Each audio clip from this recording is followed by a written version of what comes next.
In 2025, Saudi authorities have carried out an unprecedented wave of executions. This year so far, Saudi authorities have killed 241 individuals, and at least 22 of those executions have happened in the last week alone. Now, if Saudi authorities continue at this rate of executions, they will exceed all prior execution records by the end of this year. Now, what makes this trend so particularly disturbing is the fact that Saudi authorities are using the death penalty now as a tool to crush dissent.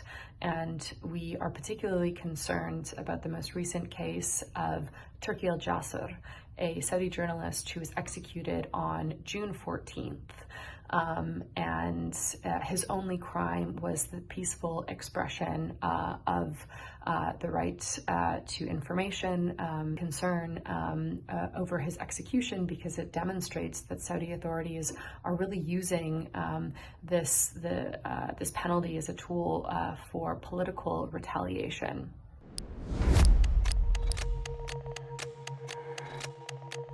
So Saudi authorities have always had very high rates of executions worldwide. A number of years ago, Crown Prince Mohammed bin Salman had promised to reduce the number of executions and to only carry them out for some of the most serious crimes. Unfortunately, we have seen that that promise has not been upheld. And year after year, we have seen the numbers of executions rise, particularly for non-violent drug-related offenses. Many of the executions that happened this year occurred for individuals accused of non-violent drug-related crimes. And under international law, the death penalty should only be reserved for the most serious crimes.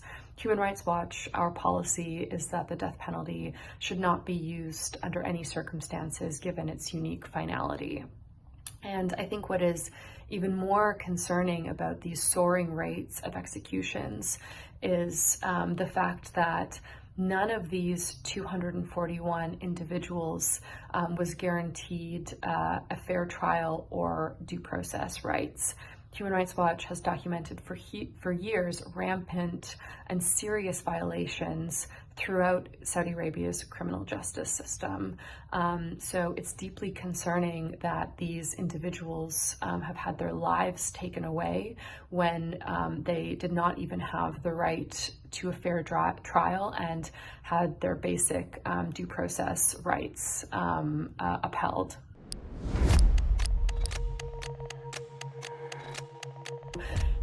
Human Rights Watch over the last decades has documented systematic and pervasive due process and fair trial rights in Saudi Arabia.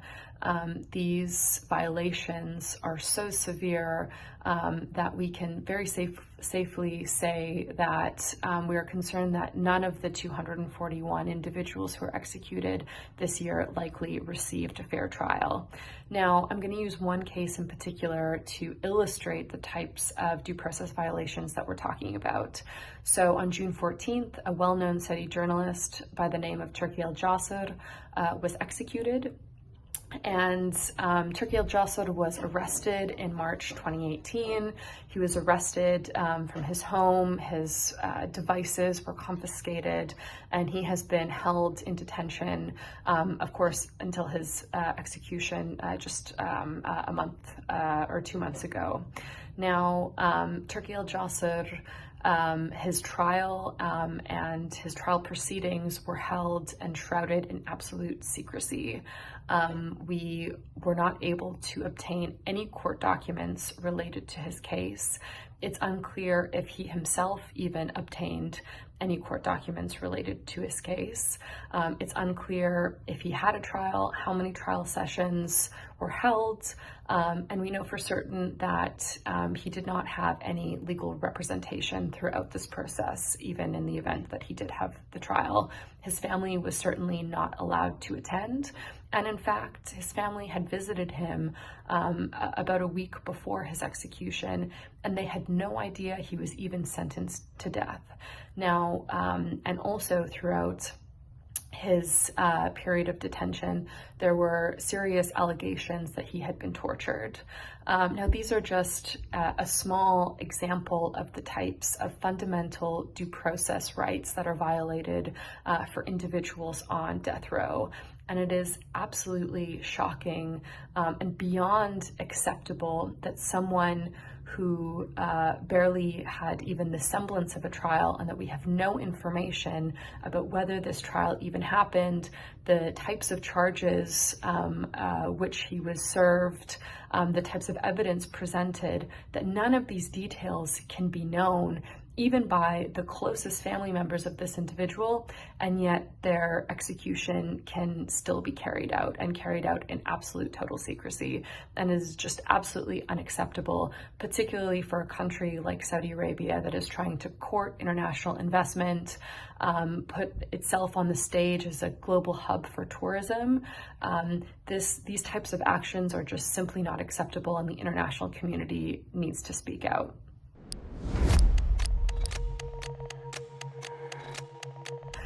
So again, in the case of Turki al-Jasir, the journalist who was executed on June 14th, the Saudi Ministry of Interior issued a statement announcing his execution and accusing him of a litany of terrorist crimes. Now, when they released the statement, it's a very short statement, and there are shockingly few details about these alleged terrorist crimes for which he was executed. And as I mentioned, the details about these charges, the evidence used to support them, is shockingly small. There is no information, there are no details, and yet his execution was carried out. So we see that the accusation of terrorism is often used as a tool to silence dissent in Saudi Arabia. And unfortunately, in the case of Turki al-Jasir, it was used to silence him completely.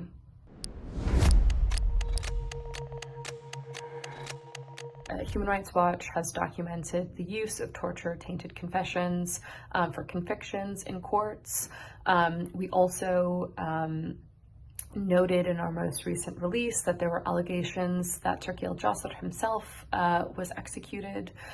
Given the lack of information about his trial and execution, we simply don't know the role that torture may have played in his execution, which is again a fundamental violation.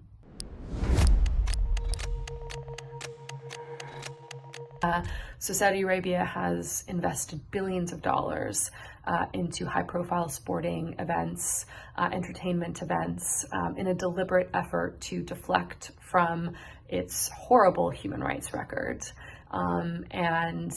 Unfortunately, these investments have in some ways allowed Saudi authorities to carry out these historic numbers, these unprecedented numbers of executions, because now the Western media and Western officials, when they think of Saudi Arabia, they think of these high-profile celebrities who have traveled there, who have put on amazing concerts. They think of mega projects like NEOM. They think of the 2034 World Cup, and are deliberately distracted from the reality that is facing Saudi citizens writ large, which is a zero-tolerance policy towards dissent, and the very real reality that many individuals are executed without a fair trial.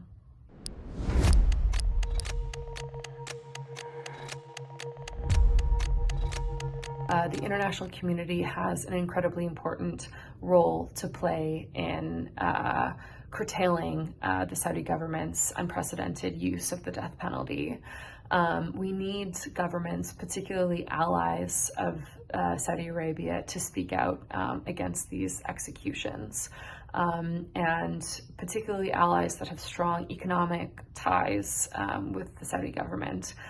For example, right now, the UK government is negotiating a free trade agreement with the GCC, of which Saudi Arabia is a part. And this free trade agreement has no provisions for the protections of human rights in it.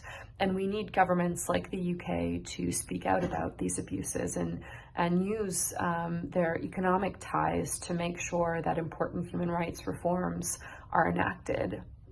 And just one last important point that I want to make, particularly about Turki El-Jasr's case, is Turki El-Jasr is the first journalist who has been murdered by the Saudi regime since the brutal murder of Jamal Khashoggi in 2018.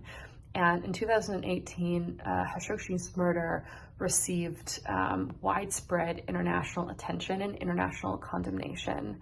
And in Turki El-Jasr's case, the world barely noticed. And unfortunately, his execution, it occurred on June 14th. It was the day after that Israel carried out its surprise attack against Iran.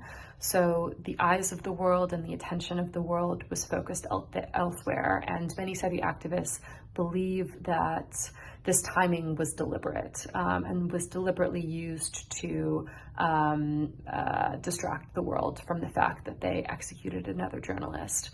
But it really shows us the moment in which we are globally, that, just a few years on from Jamal Khashoggi's death, that, received rightly the international condemnation that it deserved. Someone like Turki El-Jasr can be tried and executed in secret, and no one notices, and no one from the international community says anything.